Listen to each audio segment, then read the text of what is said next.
大家好，我係魏醫師。好多朋友都話耳鳴真係好難醫，睇咗好多醫生都話冇得醫。咁其實耳鳴唔一定係冇得醫嘅，好多時候只係揾唔啱方法。今日我哋整理咗診所最常見嘅耳鳴 Q&A， 幫大家一齊拆解，究竟係耳鳴定係腦鳴呢？咁呢個係好多人都分唔清楚嘅。如果聲源係明顯喺一邊或者兩邊嘅耳仔，我哋就會叫佢做耳鳴。但係如果你覺得把聲係喺頭入邊發出嚟，甚至乎成個腦入邊都喺度嗡嗡聲，中醫就會叫做腦鳴啦。腦鳴多數都係同腎氣不足或者長期壓力導致嘅神經衰弱或者神經緊張有關係。醫法同普通耳鳴係有少少唔同嘅。西醫檢查話聽力正常，但係點解仲會覺得響呢？西醫多數檢查結構，例如耳膜有冇穿、耳仔有冇發炎、聽小骨有冇事。但係除咗結構嘅問題，耳鳴好多時都係一個神經性嘅問題，例如神經系統比較衰弱或者緊張，又或者內耳嘅循環都唔好。除此之外，耳鳴都會同肩頸、情緒、氣血同埋姿勢有關係嘅，呢啲都係未必可以照到嘅問題嚟㗎。感冒好返之後，耳仔仲有濕濕地、有脹住嘅感覺，係咪後遺症嚟嘅呢？係㗎，感冒嘅時候呢，我哋有上呼吸道嘅感染，而耳鼻喉都係通嘅。咁再加上感冒嘅時候，鼻水、分泌等等都會導致耳壓唔平衡，咁就會有啲耳仔脹脹濕濕嘅感覺啦。咁呢啲情況一般感冒好返之後都會消失。咁但係如果局部仲有淤邪，或者我哋話水液代謝得唔好，耳脹嘅問題就會一路持續啦。呢個時候我哋會用針灸配合中藥去通耳仔，幫你將局部嘅濕氣同埋痰阻隔返開，咁嗰種隔住嘅感覺就會慢慢消失㗎啦。耳鳴係咪一定因為腎虛呢？唔一定嘅。雖然中醫話腎開竅於耳，但係臨床上耳鳴同肝火盛，即係壓力比較大、情緒比較暴躁，又或者脾虛濕重、腸胃差、濕氣比較重啲都有關係嘅。如果盲目去補腎，耳鳴反而會更加大聲。之前我哋有試過有病人自己耳鳴啦，就去買啲鹿味地黃丸食，點知越食就會越大聲嘅。鹿味地黃丸其實係針對腎虛嘅耳鳴。如果體質唔啱，例如係一啲肝火嘅病人，藥用得唔對症，反而有機會惡化，會越食越大聲嘅。咁所以喺食之前記得問翻你嘅醫師啦。咁頸椎嘅問題係咪真係會引起耳鳴嘅呢？咁耳鳴嘅起因可以有好多種嘅，咁包括噪音啦、聽力缺失啦、退化啦、神經病變等嘅問題。咁相對咧，頸源性嘅耳鳴就少啲俾人提及嘅喎。咁當頸椎因為一啲不良嘅姿勢啦，或者創傷，令到頸椎嘅第一、第二節錯位，有機會會壓迫到血管，咁亦從而影響內耳嘅供血。耳窩裏邊嘅聽覺細胞亦都會因而受損，從而影響聽覺嘅功能。耳鳴亦都會係其中一個可能性嘅結果。有冇特效藥可以一食就唔響呢？如果有人同你講有一粒就好嘅藥，咁你就要小心啦。耳鳴係比較複雜嘅問題嚟嘅。佢同內耳結構、神經線、氣血、情緒等等都有關係，往往都要需要一段時間去調理，而唔係一粒藥就可以解決到嘅。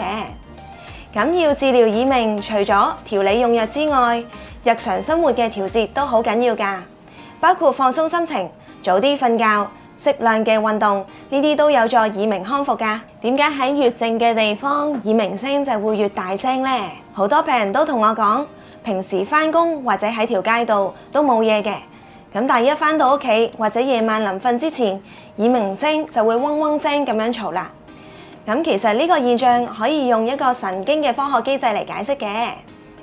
咁第一就係大腦嘅過濾機制，醫學上面叫做門控機制 （gating mechanism）。你可以想像大腦入邊有個管理員，佢就係負責過濾晒啲無謂嘅雜音。咁但係當一個人長期處於壓力嘅狀態，又或者聽力受損、神經系統比較紊亂嘅時候，呢個門口就會失靈啦。原本應該俾人過濾嘅信號，即係耳鳴，都會變成漏網之魚衝入去個大腦，俾你意識到嘅。而第二，亦都係最令人困擾嘅問題，就係一個正回饋機制 positive feedback loop。簡單嚟講，就係你越留意佢，佢就會越大聲嘅。當你嘅情緒系統因為壓力將耳鳴標記為一種威脅，你就會不自覺咁樣集中精神去監聽住嗰把聲啦。你越聽，神經就會越興奮，神經越興奮，大腦就會進一步調高個靈敏度，將信號進一步放大。呢個就係點解耳鳴就會陷入一個越響越煩、越煩又越響嘅惡性循環啦。咁喺中醫角度，呢種過度敏鋭都係屬於一種肝火上擾或者心神失養有關嘅。咁所以喺治療耳鳴上面，除咗放鬆肌肉，我哋都好強調去安神同埋平光，去鎮靜神經，透過針灸同埋中藥去中斷呢個惡性嘅循環，幫你個大腦嘅管理員復返工，學返點樣過濾呢啲雜訊嘅。除此之外，喺安靜嘅環境播一啲白噪音 （white noise） 都有幫助㗎。例如係一啲落雨聲、海浪聲，又或者係風扇聲，目的唔係要完全冚過個耳鳴，而係要提供一啲背景嘅音樂，話俾個大腦知出邊仲有聲入嚟，你唔使開到個聲勢咁大嘅。咁樣可以有效降低大腦對耳鳴嘅關注度，減少個惡性循環，令你更加容易入睡同埋放鬆。不過大家都記住，白噪音嘅音量唔需要太大嘅。最好係略低於或者等於你耳鳴嘅聲音，呢種若隱若現嘅狀態可以幫助大腦慢慢適應同埋忽略耳鳴嘅。咁牙骹痛會唔會引起耳鳴嘅呢？牙骹痛嘅病人咧，其實相對都容易啲出現耳鳴嘅喎。其實牙骹同埋呢個耳道嘅位置都非常之近嘅。當一個人嗰個長時間壓力大啦，或者因為一啲個人嘅習慣，長時間咬牙切齒、磨牙，周邊嘅肌肉筋膜都有機會牽連到，甚至刺激到內耳嘅神經嘅。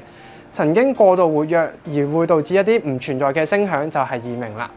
咁所以有時候我哋鬆開病人嘅牙骹咧，都有機會可以幫佢哋減輕到神經嘅刺激。咁佢嘅耳鳴聲咧都會隨之而下降嘅。耳鳴治療要醫幾耐先至有效呢？咁呢個係最多病人問我嘅問題嚟㗎啦。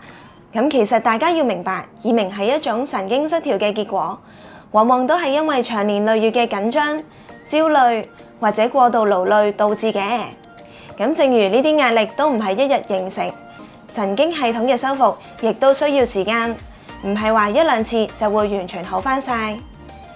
臨床上，我哋建議耳鳴以3個月做一個完整嘅療程。我哋嘅治療分咗3個嘅階段，初期就係要放鬆啦。我哋嘅重點會放鬆同埋鎮靜神經，好似熄咗個火警鐘佢先，令你嘅情緒同埋繃緊嘅肌肉先鬆落嚟。而中期我哋就會進入穩定嘅階段，令到神經系統唔好咁反覆，耳鳴嘅聲音同埋頻率都會慢慢收細嘅。後期就係固本培元啦，幫你補翻個體質，令到身體有足夠嘅氣血去養住神經，預防佢翻發。咁不過治療嘅進度真係因人而異嘅，每個人嘅年紀、對藥物嘅反應同埋對治療嘅反應，甚至乎係神經受損嘅狀況都唔同。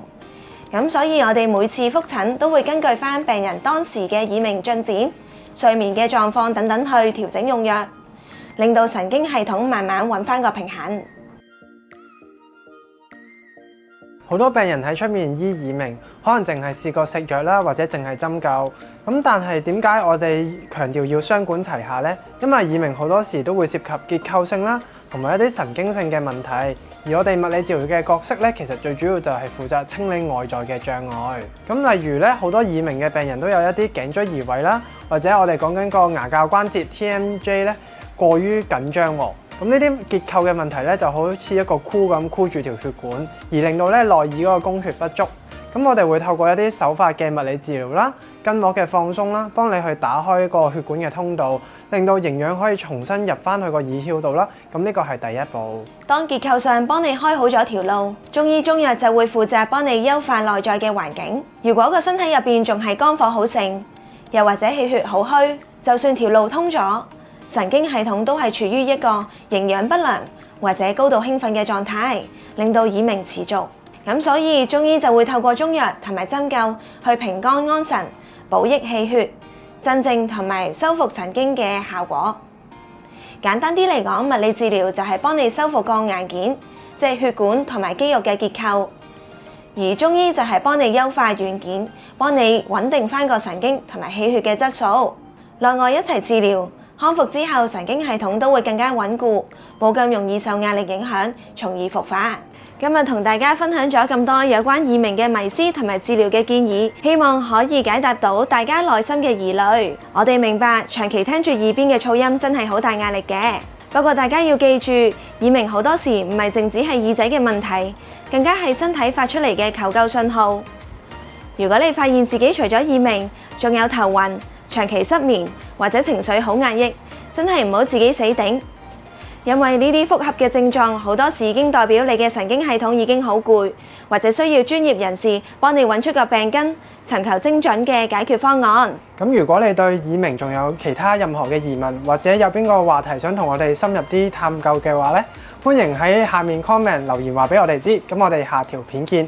拜拜。如果你覺得今條片有幫到你，記得俾個 like、share 俾身邊有需要嘅朋友，同埋 subscribe 我哋個 channel。Mana Health Care 之後仲會有更多健康資訊同大家分享，希望可以成為你維持健康路上嘅好同伴。我哋下條片見啦！